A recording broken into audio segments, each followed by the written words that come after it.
Hi, my name is Adam Cox. I'm a phobia specialist based in Harley Street in central London, also known as the Phobia Guru. You can find information on me on phobiaguru.com. Today I'm going to be talking about trypophobia. Now, trypophobia is essentially a very intense feeling of anxiety or disgust based around holes.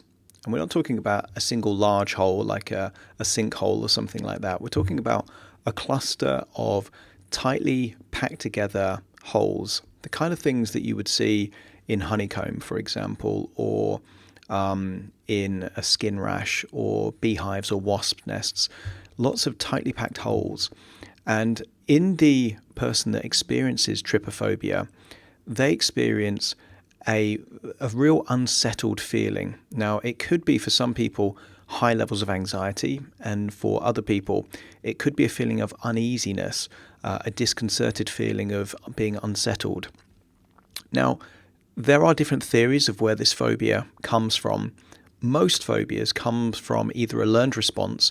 So normally the person with the phobia has maybe a friend, a family member, normally a mother or father that has the phobia.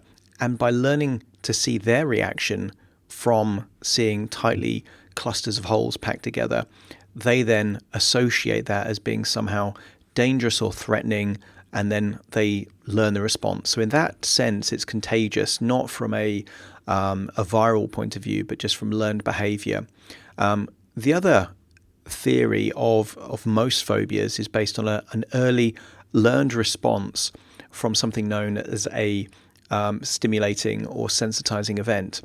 And it may be the case that when a child is very young, they like to explore. And it might be that as a child, they saw something, perhaps tiny holes, maybe put their fingers in there.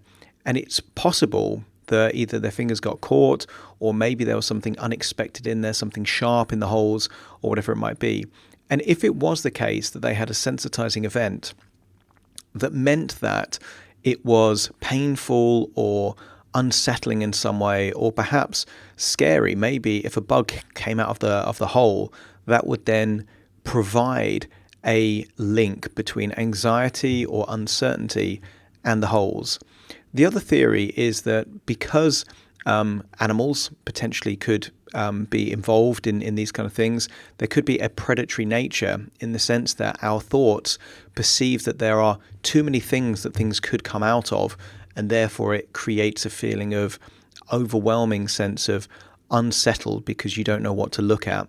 So there are very, very different possible theories of trypophobia. The key thing to understand with trypophobia is that it is unlike other phobias in the sense that it is not purely anxiety-based. Most phobias cause an anxiety response where the intensities of anxiety could lead to panic. Actually, in my experience, working with people with trypophobia, it's more likely to be feelings of disgust or this kind of creepy, unsettled sensation.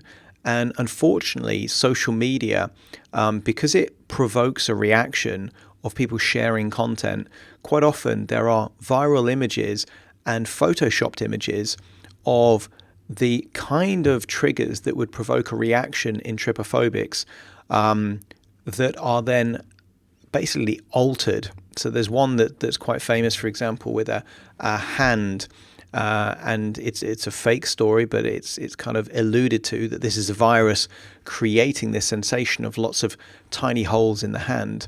It isn't true, but it's the kind of stuff that gets shared online. And because it creates that kind of either mild feeling of being unsettled or an intense feeling of disgust, and for some people with trypophobia, these thoughts play on their mind. They come up even when they're not around a stimulus. So it's the kind of phobia that is actually the kind of thing that can be hard to avoid because people share these images online and they tend to provoke quite an emotional response. But it certainly isn't just anxiety. It tends to be things that more relate to a feeling of uneasiness or perhaps disgust or just kind of feeling unsettled in some way.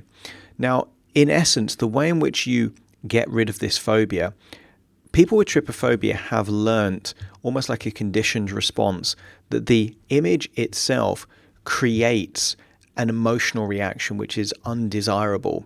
And what I do when I work with people with trypophobia is I actually work with them to break that pattern. So they are able to look at these images and have no emotion whatsoever. It doesn't create anxiety, it doesn't create disgust, it doesn't create this kind of feeling of being unsettled.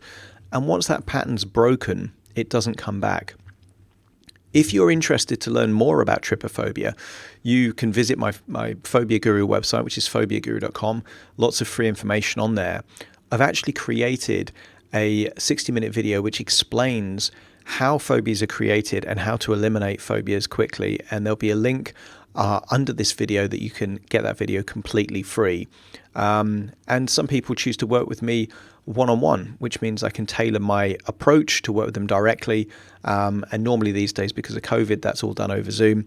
But I'm able to eliminate a phobia such as trypophobia normally in just 1 or 2 sessions. So it doesn't have to be something you live with if you really don't want this phobia anymore. So I hope that's been useful. If you know anyone with trypophobia, please share this with them. I've got lots of other videos on phobias as well, so feel free to subscribe to my channel and learn more about phobias and also how to eliminate them quickly. That website again, phobiaguru.com.